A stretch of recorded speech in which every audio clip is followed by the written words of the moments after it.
I think we always thought we'd be parents just after we got married. We got married in 2015, and we started then to try naturally for a family. But that went on for a little while, and unfortunately nothing happened. So.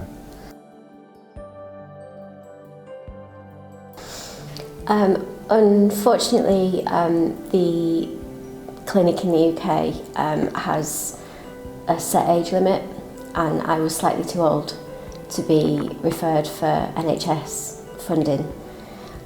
So because of that, we didn't really pursue it any longer, really.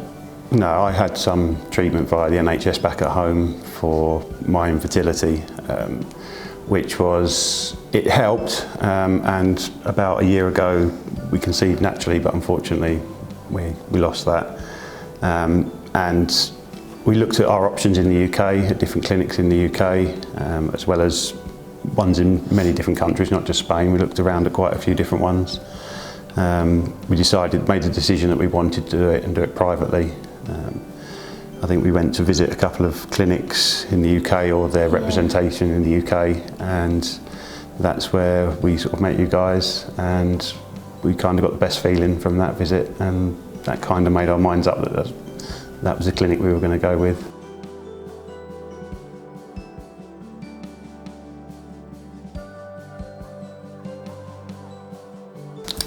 I think probably do your research as to where you want to go and what sort of treatment you want, because I think that depends on different countries. Different places seem to do different things, so find the clinic that suits you and then go meet them. And if you come away feeling content and you're not stressed about anything, then you know that that's the right one for you.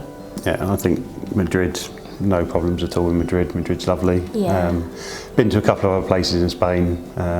It's typical Spain, it's lovely, the weather's generally pretty good. But there's nothing to be afraid of coming here. The language barrier isn't really much of a problem, thankfully. A lot of people speak quite good English for us. Our Spanish is very limited, so it's useful that we can get. I suppose the initial impression was when we went to visit you in London.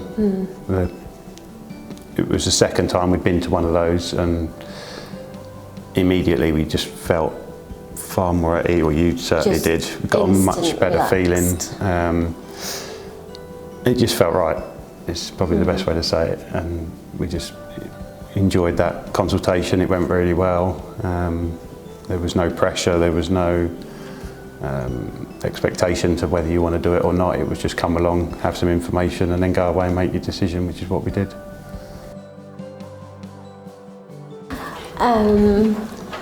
Excited, nervous, and I guess a little bit apprehensive, but I guess you would be. I think that's just natural to feel like that. Probably if you ask me again tomorrow, I'll tell you a different thing. Yeah. I wasn't sure what doubts we actually had. I think it was because it's just the first time doing this kind of treatment or experience. You're not quite sure how it's going to go. You hope it's going to go quite smoothly, and it's gone exactly the way we hoped it would, really. So I think any of the questions that have come up really during this mostly have been from me as to when do I need to do this and how do I do that and how do I arrange this, and with scans and blood tests and just generally organising things, and just a simple email to Maria and she just instantly just sends all the information back and just kind of puts you back at ease. So it doesn't feel like it's a stress. Everything just feels like it's really easy to do and quite simple, which it is. It doesn't need to be difficult.